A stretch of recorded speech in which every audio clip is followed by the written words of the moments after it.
A 56-year-old man comes to the office for follow-up of hypertension. The patient had undergone kidney transplantation 1 year ago for focal segmental glomerulosclerosis. He was originally seen in the office 8 weeks ago for hypertension and had a blood pressure of 210 by 110. Initially, he was given amlodipine, but the patient continued to have hypertension. 2 weeks ago, he was also started in lisinopril. In addition, he takes tacrolimus and low-dose prednisone. The patient currently feels well. Today, blood pressure is 160 by 90, pulse is 78 per minute, and respirations are 16 per minute. Examination shows normal jugular venous pressure, vesicular breath sounds, and normal heart sounds. The transplant site is non-tender.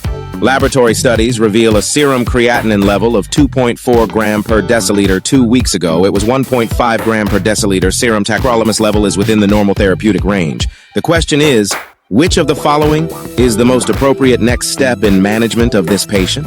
The choices are Choice A, kidney biopsy. Choice B, lisinopril dose increase. Choice C, prednisone discontinuance. Choice D, renal vascular imaging. Choice E, tacrolimus discontinuance.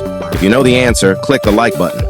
If you're an average person, keep watching. The correct choice is D, which is renal vascular imaging. This patient with a history of renal transplant has severe persistent hypertension in association with the acute kidney injury, or AKI, that developed after initiation of lisinopril.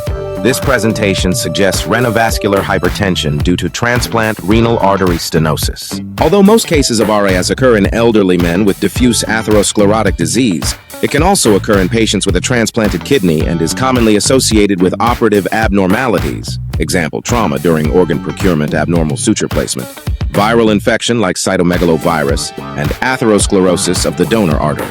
Transplant renal artery stenosis typically occurs in the first 2 years after transplantation. Similar to renal artery stenosis due to other causes, transplant renal artery stenosis typically manifests with resistant hypertension. A decline in renal function after the addition of ACE inhibitors, or angiotensin II receptor blockers, is highly suggestive of the diagnosis. Other findings that suggest renal artery stenosis include lateralizing abdominal bruit and recurrent flash pulmonary edema. The diagnosis is made with renal vascular imaging, example renal Doppler ultrasonography. Management of transplant renal artery stenosis usually includes angioplasty, possibly with stent placement. Let me explain why the other choices are incorrect. Choice A, kidney biopsy is indicated to evaluate for AKI due to acute allograft rejection, which is somewhat less likely in the absence of graft, tenderness, or fever. In addition, biopsy is invasive, and non-invasive methods of assessment, example imaging, should be performed prior to biopsy.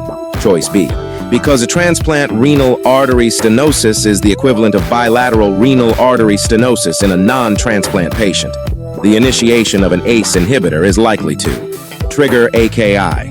Increased lisinopril dosing would likely further worsen this patient's renal function. Choices C and E. High-dose prednisone is a common cause of hypertension. However, low doses are not typically associated with marked hypertension. Toxicity to calcineurin inhibitors, example tacrolimus, can cause hypertension and AKI. However, such adverse effects are more common with elevated plasma drug levels. In addition, the timing of this patient's AKI following initiation of lisinopril makes renal artery stenosis more likely than an adverse effect of immunosuppression. If you still don't understand, it might be beneficial to watch the next episode before you unintentionally cause harm to society.